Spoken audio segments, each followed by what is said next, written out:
Assalamualaikum warahmatullahi wabarakatuh. Saya Faulina Auri Nurhawa dari NIM akhir 0017 akan membuat video tutorial Smart PLS untuk uji statistik yang akan dilakukan. Nah, ini ada uji statistik evaluasi outer model untuk validitas dan reliabilitas, dan ada evaluasi inner model untuk uji hipotesis jalur atau mediasi. Nah, selanjutnya saya akan membacakan hipotesis penelitian yang akan saya uji. H0 tidak terdapat pengaruh signifikan antara event marketing dan keputusan pembelian. H1 terdapat pengaruh signifikan antara event marketing dan keputusan pembelian. H0 tidak terdapat pengaruh signifikan antara influencer marketing dan keputusan pembelian. H2 terdapat pengaruh signifikan antara influencer marketing dan keputusan pembelian. H0 tidak terdapat pengaruh signifikan antara motivasi dan keputusan pembelian. H3-nya terdapat pengaruh signifikan antara motivasi dan keputusan pembelian. H0 tidak terdapat pengaruh signifikan antara event marketing dan motivasi. H4 terdapat pengaruh signifikan antara event marketing dan motivasi. H0 tidak terdapat pengaruh signifikan antara influencer marketing dan motivasi. H5-nya terdapat pengaruh signifikan antara influencer marketing dan motivasi. Sebelum kita masuk ke langkah-langkah video tutorial Smart PLS-nya, kita harus sudah mempersiapkan data yang akan dimasukkan ke aplikasi Smart PLS-nya. Nah, di sini saya sudah menyediakan data responden dari skripsi cutting. Ini ada 130 responden. Nah, ini kan masih berupa Excel. Nah, kalau mau dimasukin ke aplikasi Smart PLS itu harus dalam format Excel, CSV, atau TXT.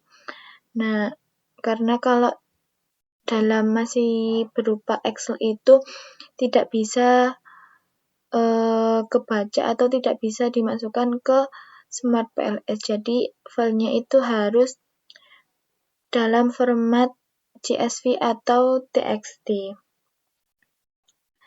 Nah, selanjutnya kita akan masuk ke langkah-langkah untuk tutorial menggunakan Smart PLS dengan evaluasi uji statistik, evaluasi outer model, dan evaluasi inner model. Nah, sekarang kita sudah masuk ke langkah-langkah untuk menggunakan Smart PLS-nya. Pertama-tama kita klik New Project. Great. Kita klik yang import data file, data UAS. Nah, ini harus berubah CSV atau TXT dan lain-lainnya ini. Terus kita klik open. Nah, ini akan muncul seperti ini. Kita klik import. Nah, kita klik back. Kita klik yang create model. Ini yang model type-nya kita pilih yang PLSM. Ini UAS. Save. Nah, ini ada indikatornya dan di sini ada canvas-nya. Kita akan membentuk variabel laten. Ini digeser aja ke sini, kita kasih nama event marketing.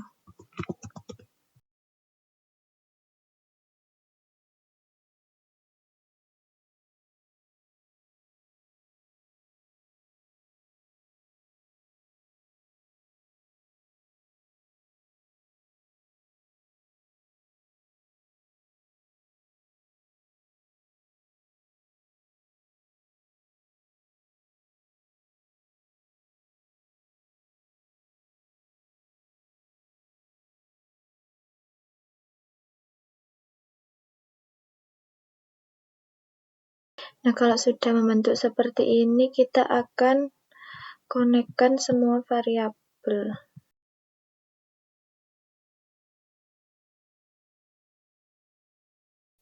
Nah, jika sudah seperti ini, Kita klik calculate, PLS, pilih yang PLS sum algorithm.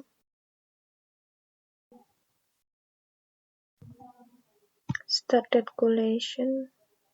Nah, akan muncul seperti ini. Nah, untuk pengujian validitasnya itu kita bisa lihat di outer loading, hasilnya seperti ini. Lalu kita melihat di AV. Nah, ini AV-nya di discriminant validity. Ini ada terus di cross loading-nya.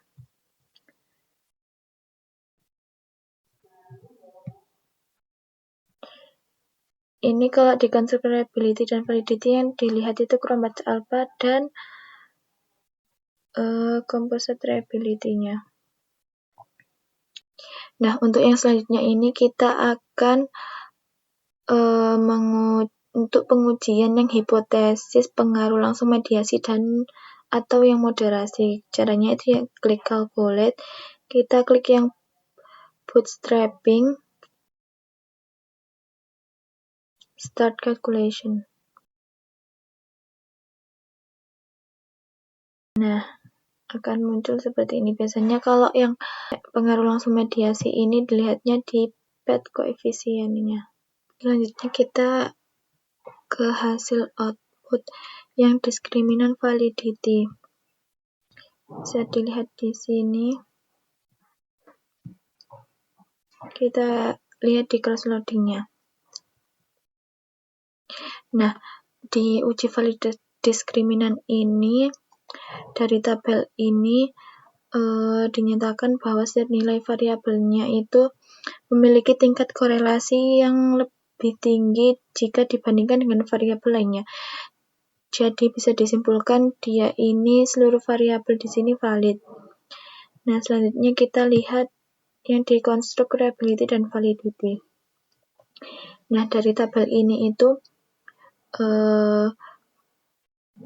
nilai composite reliability-nya ini semua di atas 0,7. Jadi bisa dikatakan reliable. Selanjutnya kita ke R-square. Nah, di R-square ini ada variabel keputusan pembelian dan motivasi. Nah, untuk nilai R-square keputusan pembelian ini ada di 0,812, yang artinya itu bahwa variabel event marketing, influencer marketing, dan motivasi mampu menjelaskan variabel keputusan pembelian sebesar 81,2%. Nah, sisanya itu 18,8% dijelaskan oleh variabel di luar model. Nah, selanjutnya ada di nilai R-square-nya variabel motivasi sebesar 0,789, yang artinya variabel event marketing dan influencer marketing mampu menjelaskan variabel motivasi ini sebesar 78,9%. Nah, sisanya 21,1% ini dijelaskan oleh variabel lain di luar model. Selanjutnya kita ke F-square. Nah, dari tabel F-square ini kita bisa mengetahui kalau event marketing ini memiliki pengaruh yang kecil terhadap keputusan pembelian karena nilainya ada di 0,002.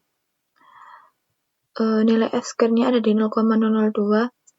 Nah, sedangkan event marketing ini memiliki pengaruh yang kecil juga sama dengan event marketing dan keputusan pembelian.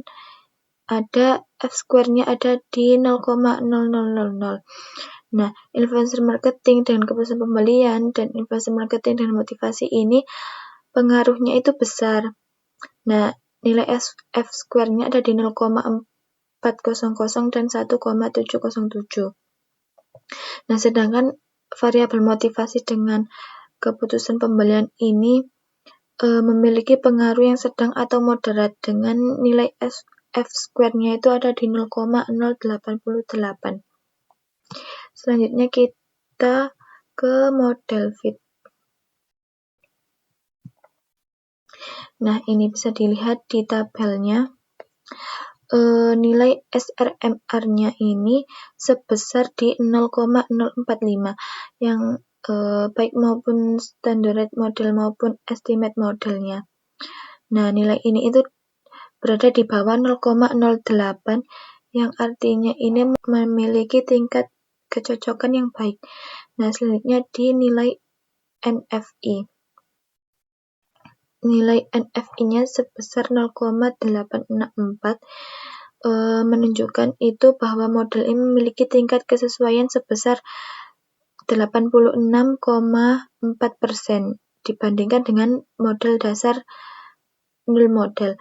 Nah, meskipun nilai tersebut masih sedikit di bawah kriteria idealnya itu ada di 0,90, tetapi nilai NFI sebesar 86,4% ini sudah memiliki tingkat kecocokan yang cukup baik dan bisa diterima.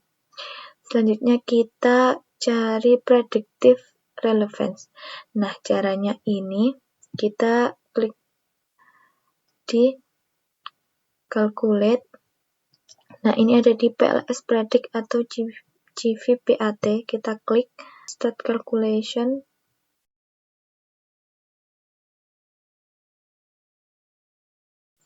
Nah, akan muncul seperti ini. Nah, kita klik di ini PLS Predict LV Summary.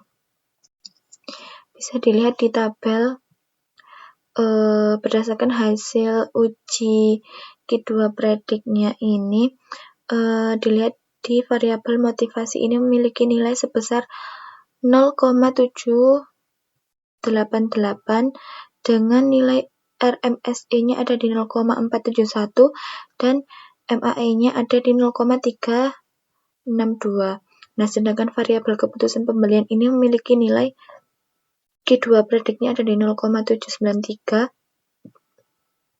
dengan RMSE 0,467 dan MAE-nya ada di 0,328. Nah, karena nilai Q2 Predict-nya ini lebih dari 0, maka model penelitian memiliki kemampuan predik yang baik. Nah, selain itu nilai RMSE dan MAE-nya ini relatif rendah ya, menunjukkan tingkat kesalahan predik yang kecil sehingga disimpulkan bahwa model predik relevance yang kuat dan mampu memprediksi variabel motivasi dan keputusan pembeliannya ini baik. Selanjutnya kita ke koefisien moderasi. Nah, caranya itu kita ke calculate. Kita klik yang bootstrapping.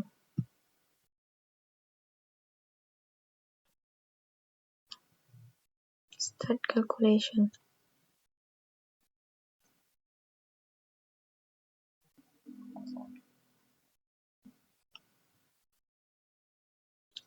Nah, ini kita lihat di path coefficient. Nah, di sini bisa dilihat nomor 1, event marketing dengan keputusan pembelian. Nah, hasil pengujian event marketing dan keputusan pembelian ini menunjukkan hasil